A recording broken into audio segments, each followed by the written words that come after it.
Здравствуйте! В эфире программа «Якутия в деталях», проект «Мой доктор», и в студии Иван Луцкан. От работы сердца зависит наша жизнь. Это ни для кого не секрет. И наша большая задача — заботиться о самом главном органе и вовремя распознать опасные симптомы сердечно-сосудистых заболеваний и оказать первую помощь. И предостеречь себя от возможных болезней. Об этом и не только мы сегодня поговорим с врачом-кардиологом, заведующим кардиологическим отделением Якутской республиканской клинической больницы Лилией Михайловной Мяриной. Здравствуйте, Лилия Михайловна. Здравствуйте, Иван Петрович, уважаемые зрители. В 2025 году кардиология Якутской городской, тогда еще клинической больницы, отметила свой 55-летний юбилей. Но это означает, что уже за этот срок действительно сделано очень многое, и зная не понаслышке и о пациентах вашей службы, уже прекрасно все знали: кардиотерапевтический корпус республиканской уже клинической больницы — это то место, где в первую очередь оказывают медицинскую помощь по кардиологическим заболеваниям. Вот как выстроена работа сегодня в современных условиях и какой путь прошло отделение за этот срок? Ну, пожалуй, я начну с начала пути. В конце 60-х годов прошлого века, после того, как наша страна, тогда еще Советский Союз, прошел все революции, все войны, победил инфекционные заболевания, тут выросла перед ним проблема эпидемии неинфекционных хронических заболеваний. И тогда поняли, что очень высокий рост заболеваемости и смертности от сердечно-сосудистых заболеваний. И тогда, конечно, начали принимать меры, стали создавать специализированную кардиологическую помощь, медицинскую помощь. Это веяние, конечно же, и коснулось и нашей республики, так как у нас тоже отмечалась высокая смертность от этих болезней. И в конце 60-х, 70-х, начале 70-х годов стали создавать кардиологическую службу нашей республики. Но инициаторами данного проекта были доценты кафедры терапии Якутского госуниверситета Петров Родион Алексеевич и Соловьева Анна Ильинична. И вот 27 марта 1970 года было открыто кардиологическое отделение на базе Якутской городской больницы. Ну вот из того времени началась история службы, всей кардиологической службы нашей республики. Ну, уже прошло 55 лет. Отделение тогда возглавила очень известный доктор Шишкина Галина Ивановна, очень требовательный человек, очень грамотный специалист, скажем так, профессионал, действительно с большой буквы. Это не пустые слова, это на самом деле так. И она установила такую высокую планку профессиональных требований к своим врачам, ко всему персоналу.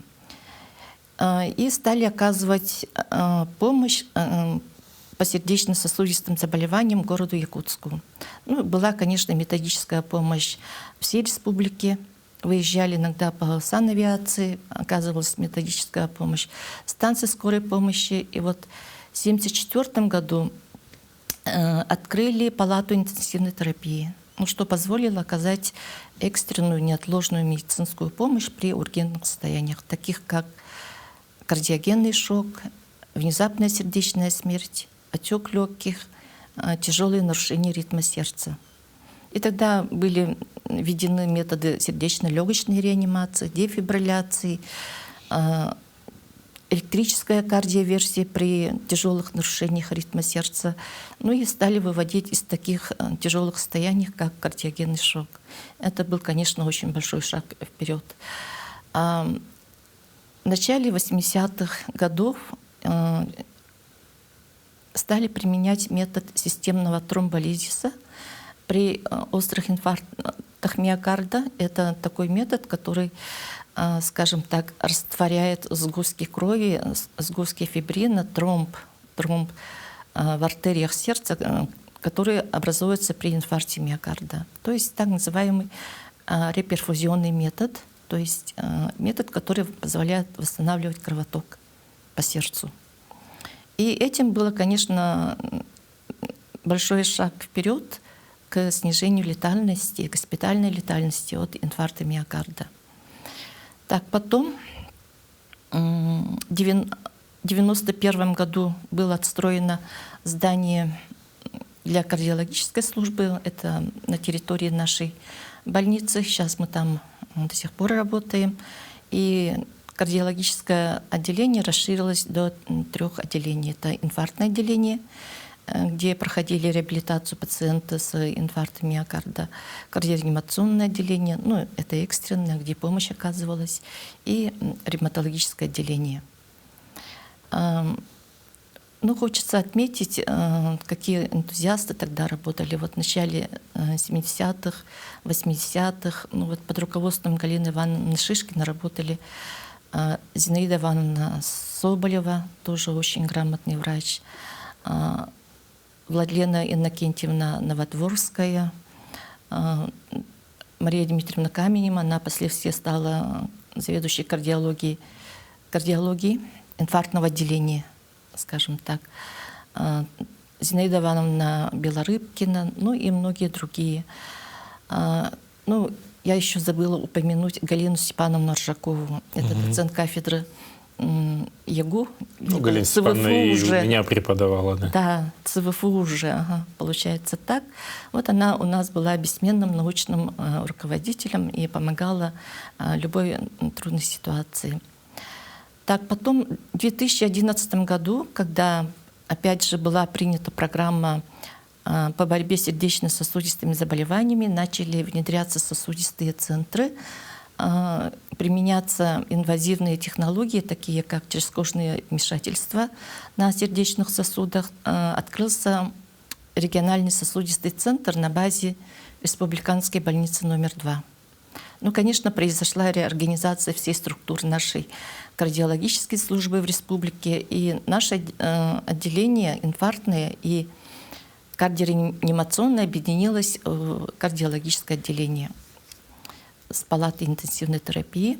И вот 2013 года я возглавляю это отделение. Сейчас наше направление, основное направление нашей работы, приоритетное направление нашего отделения — это хроническая сердечная недостаточность. Почему именно хроническая сердечная недостаточность? Потому что эта проблема становится весьма и весьма актуальной в связи с тем, что идет глобальное старение населения, идет часто выявляется коморбидность, да? Ну, чем старее человек, тем больше возраст, конечно, у него много болезней, да? Дополняющих и утяжеляющих в течение других. И вот эти больные, конечно, требуют очень тщательного наблюдения и лечения. Это своей структуры в основном очень тяжелые пациенты. Ну, давайте сразу на пациентах сосредоточимся и начнем с самого начала. Вот ранняя профилактика сердечно-сосудистых заболеваний. С чего начать? Да, ранняя профилактика. В принципе, в основе профилактики сердечно-сосудистых заболеваний лежат простые правила жизни. Ну, не переедай, надо спать хорошо, соблюдать режим сна, бодрствования. Также надо следить тем, что надо достаточно двигаться. То, что мы переедаем, да, излишки калорий, они должны превратиться вообще-то в энергию. Ну, как вот правило жизни такое, да. А у нас они превращаются в жир где-то там, где не нужно, да. Хорошо, что на боках, а не в сосудах сердца. Вот. Также это очень важно, контроль артериального давления, важна диспансеризация, конечно, медосмотры.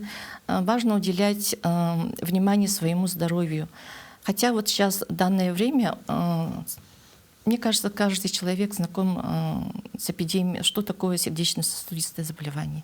Правда же ведь? Потому что со всех СМИ, то есть средств массовой информации, будь то телевидение, будь то радиовещание, будь то социальные сети, да, кто вот читает, слышит, посещает эти социальные сети, знает, что у нас очень остро стоит проблема сердечно-сосудистых заболеваний, что очень высокая заболеваемость и, к сожалению, очень высокая смертность. Вот. И вот именно профилактика начинается с информации населения. Пропаганда здорового образа жизни. Что такое здоровый образ жизни? Вот как я говорила, правильное питание, очень двигательный режим, да. Мы страдаем гиподинамией, да, особенно у нас в Якутии зимой. Мы все, по-моему, страдаем гиподинамией, потому что на улице холодно, темно, не хватает солнечного света, депрессия какая-то развивается. В это время мы переедаем. Также контроль артериального давления, сахара в крови. Это очень важно, потому что при сахарном диабете поражаются все сосуды сердца. Также ограничение соли. Очень важный аспект в здоровом образе жизни играет запрет как-то табакокурение.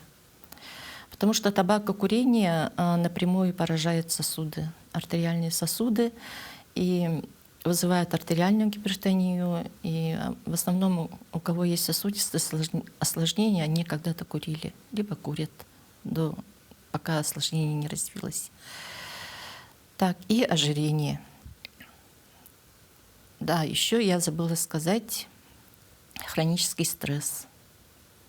Хронический стресс — это, конечно, связано с нашим образом жизни, с нашей работой. Бывает так, но тем не менее как-то вот надо находить какие-то другие увлечения, чтобы минимизировать тот отрицательный эффект.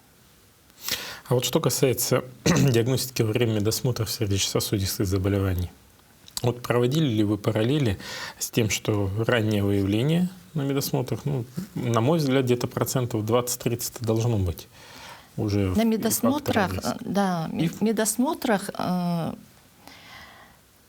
впервые выявление, имейте в виду, да? Ну, если подходит на медосмотр такой человек, да, вообще есть такое положение в рекомендациях по профилактике сердечно-сосудистых заболеваний, что при первом обращении пациента старше 35-40 лет должны уже выявить факторы риска, будь то хирург, будь то участковый терапевт, гинеколог, должны этим интересоваться: вес, уровень артериальной гипертонии, и дать следующие рекомендации: пройти обследование, если что-то выявляется.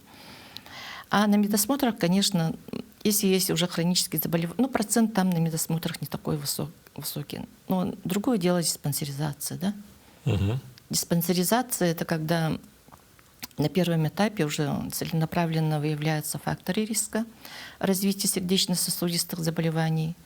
Допустим, подошел человек с ожирением, уже должны этого человека взять на заметку, дать рекомендации.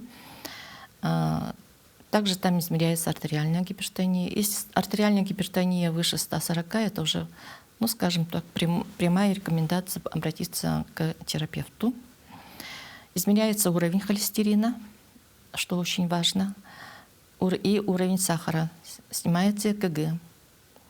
Вот эти самые важные базовые вещи, которые позволяют заподозрить факторы риска, возможно, даже заболевание. А потом уже второй этап, когда человек уже стоит по заболеванию на учете. А если есть какая-то самодиагностика? Самодиагностика, да, конечно же, самодиагностика. Но это, во-первых, симптомы. Это, допустим, вы живете обычной жизнью, и вдруг у вас выполняете обычные рутинные нагрузки ежедневные, да, и у вас вдруг появляется боли в сердце при нагрузке, которая потом, когда прекращается нагрузка, эти боли проходят. Вот тут надо насторожиться, конечно. Обычно боли локализуются за грудиной. Все думают, что где-то обязательно слева должно болеть, но самая классическая боль при заболеваниях сердца, при ишемической болезни сердца, это загрудинная боль. Вот она может она может иметь такой жгучий характер, давящий, сжимающий. Чаще всего связана с нагрузкой. И вот если такая боль появляется, то обязательно надо обратиться к врачу. Также симптомы. Если вы себя плохо чувствуете, вдруг на медосмотре или где-то у вас обнаружили повышенное артериальное давление. Это тоже должно насторожить, это тоже один из признаков, потому что артериальная гипертония течет бессимптомно. Не зря ее называют тихим убийцей, да? Обычно она выявляется, когда человек уже поступает с инфарктом миокарда или мозговым инсультом. Вот тогда потом начинается лечение. А если бы этот человек обратился раньше, не терпел это, то, конечно, дело бы, вероятность развития таких сложных сосудистых катастроф минимизировалась бы. Также, если у вас, допустим, при обычной нагрузке появляется одышка. Но одышка может быть и при других заболеваниях, при заболеваниях дыхательных органов, да, либо при анемиях тяжелых. Но, тем не менее, большинство случаев одышка появляется при заболеваниях сердца. То есть, если при рутинной обычной нагрузке у вас появилась одышка, тоже повод обратиться к врачу. Это может говорить, что у вас ишемическая болезнь сердца, это может говорить, что у вас начинается сердечная недостаточность. Также аритмии, перебои в сердце вы можете ощущать. Иногда бывает, что сразу непонятно именно какая аритмия, но тем не менее углубленное исследование может показать перебои в сердце, резкая тахикардия приступами, допустим, да, либо вы щупаете свой пульс, либо когда измеряете артериальное давление, там высвечивается разный пульс, то это может говорить о фибрилляции предсердий. Раньше говорили мерцательная аритмия. То это обязательный повод обратиться к врачу. Угу.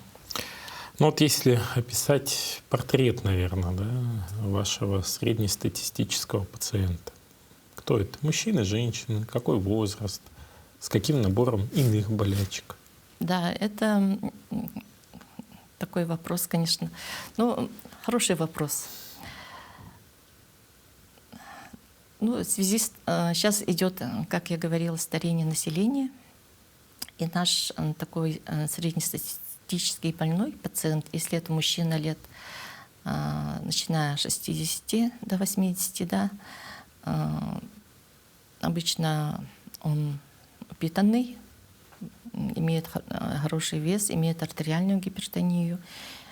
Часто бывает, что человек перенес инфаркт миокарда, в анамнезе есть, да, даже что он перенес инсульт, имеет почти в большинстве случаев сахарный диабет, и почти 90% случаев есть артериальная гипертония. Вот. А если женщина живут дольше, чем мужчины. В основном это пожилые женщины старше 70 лет, 70-80 лет. Женщины также, вот типичная картина, вот как я рассказала, они имеют такую же морбидную картину. То есть имеют множество болезней. Вот по поводу современных технологий, которые сейчас применяются в лечении сердечно-сосудистых заболеваний, на какой стадии находится сейчас служба в Якутии? Где-то после начала 2000-х годов стали открываться сосудистые центры. И у нас открылся сначала на базе республиканской больницы номер 2 в 2011 году сосудистый центр региональный. И потом, когда открылся кардиососудистый центр, тоже там имеется региональный сосудистый центр. И там оказывается экстренная помощь при острых инфарктах миокарда, черезкожные вмешательства. То есть надо, когда боль только начинается, в определенное время, есть золотой час, обратиться, и скорая помощь уже везет с целью восстановления кровотока. И там применяется метод эндоваскулярный метод, то есть проводится коронарография, ангиопластика, стентирование. Ну, тем самым это тот же, как сказать, механизм, это все направлено на восстановление кровотока. Кровоток восстанавливает, уменьшается поражение, объем поражения сердца, и можно избежать инвалидности, допустим. Да, это у нас достаточно развито. Также у нас есть кардиохирургия, проводится большие операции, проводятся малоинвазивные, транскатетерные имплантации артального клапана. Это очень важно, потому что в связи со старением населения почти у всех имеется артериальная гипертония, и на этом фоне развиваются артальные пороки, да? И вот эти операции, конечно, являются жизнеспасающими. А вот если сравнить с другими субъектами Российской Федерации, соответствуем ли мы уровню передовых с точки зрения оказания кардиологической помощи? Да, у нас служба хорошо развита и занимает не последнее место. Мы, можно сказать, почти на передовых позициях. У нас смертность получается от заболеваний сердца, это получается 320 на 100 тысяч населения, тогда как в России 370, допустим, да? А вот за последние годы как-то динамика изменилась, стала меньше? Ну, последние годы, когда была пандемия ковида, конечно, был рост. Потом уже идет снижение, и в прошлом году было вот 320. Но в этом году еще статистика покажет. Ну, к тому, что вот если сравнивать там начало 2000-х и убрать период пандемии, как период, который сложно сравнивать. Идет снижение летальности почти 2 раза от инфаркта миокарда, идет снижение смертности от болезней системы кровообращения, хотя заболеваемость остается на высоком уровне. Также вот то, что сейчас у нас развивается телемедицина, у нас существует программа мобильных докторов, да, которая охватывает весь наш регион. Ну, мы же славимся своими просторами, своей площадью, и вот как раз труднодоступные места, где помощь не всегда успевает, там, и даже для профилактики вот именно мобильные доктора, это, конечно, есть вклад такой хороший. А вот по поводу людей молодого возраста, вот вы наблюдаете тенденцию, что стало больше молодых людей? Да, есть такое. К нам поступает по направлению, допустим, из горвоенкомата молодые парни. У многих есть ожирение, лишний вес, и у многих есть гипертония. Ну вот это очень хорошее сочетание ожирение плюс гипертония, да. Если это, в молодом возрасте не всегда лечат свое давление, к сожалению, не всегда обращают внимание. Но если это все хроническое, если давление останется хроническое, если будет сопровождать всю жизнь, это, конечно, приведет к осложнениям в более молодом возрасте, естественно. 40 лет уже инфаркт миокарда, либо мозговой инсульт. Да, такая тенденция есть. Это, конечно, связано с урбанизацией, с изменением нашего образа жизни. Но все завязано у нас на образе жизни. А если вот все-таки вернуться к основной проблеме инфаркта миокарда, который приводит к летальному исходу, как его определить не врачу? Вот как мне почувствовать, что что-то не то? Инфаркт миокарда — это острое состояние. Это острая сосудистая катастрофа. В основе лежит образование тромба, когда имеются уже измененные сердечные артерии, то есть когда у них уже есть атеросклероз, бляшка, которая воспаляется, разрывается и образуется тромб, чтобы, чтобы разрыв закрыть, образуется тромб. И, конечно же, кровоток нарушается и развивается инфаркт миокарда. При этом бывает очень сильная загрудинная боль, сильнейшая загрудинная боль, которая может отдавать челюсть, которая может отдавать в руки, в спину и может сопровождаться страхом смерти.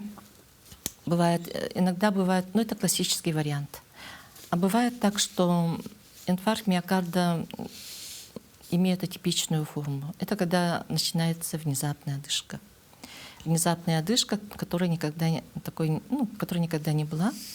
И вот это такая одышка, что вплоть до отека легких может сопровождаться там кашлем, пенистой кровавой мокротой. Тоже очень такое жизнеугрожающее состояние. Также инфаркт миокарда может проявиться как впервые возникший приступ аритмии, когда сильнейшее сердцебиение, аритмия, вплоть до потери сознания. И такие атипичная боль, когда, допустим, боль локализуется в области желудка. Вот когда в области желудка локализуется, то, конечно, человек думает, что у него с желудком проблема. Вот тогда бывают после госпитализации. И потери сознания могут быть, конечно, общие такие церебральные симптомы, общемозговые симптомы, судороги, потери сознания. Ну, может быть и такое. Мгм. А вот если, допустим, беспокоит аритмия, человек это чувствует, сходил к кардиологу, на ЭКГ вроде все нормально, ну, сказали, не наш профиль. Как быть в этой ситуации? Да, это, конечно, такая проблема. Аритмия иногда носит так называемый немой характер. Это когда человек не чувствует, а на самом деле у него происходит аритмия, и человек не чувствует, и обращается к врачу, когда уже развилась сердечная недостаточность, а он сам не чувствует. Бывают такие аритмии, пароксизмы, приступы, которые наступают и проходят быстро, в течение нескольких-то минут. Вот их уловить очень сложно. И человек обращается, но нет. А что делать? В данной ситуации, конечно, надо вызвать скорую помощь, потому что нужно регистрировать электрокардиограмму, чтобы понять, какая аритмия, какой характер она имеет. Аритмии бывают разные, поэтому это очень важно. Без электрокардиограммы диагноз никак невозможно поставить. Понимаете, да? К сожалению, бывает и так. Но есть метод холтеровского мониторирования, суточного мониторирования сердечного ритма. Он может выявить, допустим, такие нарушения ритма сердца, либо длительное мониторирование. Но я прекрасно понимаю этого пациента, да, допустим, если у него такая скрытая анемия, которую никто не может застать и не зарегистрировать, не фиксировать, то, конечно, врач как поставит диагноз? Потому что врач тоже не знает, была ли аритмия и вообще что за аритмия. Ну вот сложности со всех сторон. Кардиология в любом случае граничит и с неврологией. И порой вот те же самые боли в области сердца, они связаны или там с грыжей диска, да, защемлением и так далее. Вот как провести границу и дифференциальную диагностику между вашими двумя специальностями? Ну, если что касается болевого синдрома, который локализуется в грудной клетке, обычно при ишемической болезни сердца это в основном связано с физической нагрузкой, скажем так. Когда физическая нагрузка прекращается, и прекращаются и боли в сердце. Ну, более частый вариант так. Это может сопровождаться одышкой. Притом это бывает у пациентов, которые имеют артериальную гипертонию, множество факторов риска. Невралгия, которая, скажем так, в результате защемления дисков, нервов, в любом возрасте может быть неправильное движение. Это часто всего такая колющая боль, неразлетая, колющая, незагрудинная, да, имеет достаточно локальный характер, распространенность по межреберьям, либо в спине, либо где-то спереди. Когда в грудной клетке спереди, в левой половине грудной клетки, то, конечно, путают со стенокардией. Связано с движением, с глубоким вдохом, Ну, есть какие-то вот такие дифференциальные моменты. А так неврология, конечно, неврология и кардиология идут рядом, рука об руку, потому что в основе лежит один механизм — атеросклероз. Атеросклероз бывает не только в сердце, он бывает везде. Он бывает и в почечных сосудах, бывает и в артериях нижней конечности, ну, естественно, сосудах головного мозга. И когда тоже тромб или какая-то стеноз, закупорка артерии, мозговой артерии, то возникает ишемический инсульт. Допустим, у человека очень высокая артериальная гипертензия, и когда имеется криз, гипертонический криз, очень резкое повышение артериального давления, то может случиться геморрагический инсульт. Еще один аспект — это нарушение ритма сердца. Нарушение ритма сердца, в частности, это фибрилляция предсердий, то есть мерцательная аритмия, когда имеется нерегулярный ритм сердца, и в результате этого нерегулярного ритма в сердце образовываются тромбы. Они могут быть разных размеров, и при какой-то такой неудачной ситуации они, скажем так, грубо улетают в головной мозг, в сосуды головного мозга, вызывая обширные инсульты. И вот нарушение ритма сердца тоже является очень частой причиной развития ишемических инсультов. И данная ситуация, конечно, помогает антикоагулянтная терапия. То есть мы назначаем пациенту с таким нарушением ритма препарат, который препятствует образованию тромбов в сердце. И этот препарат нужно принимать постоянно, пожизненно. Но, к сожалению, так бывает, что пациент по какой-то причине отменяет.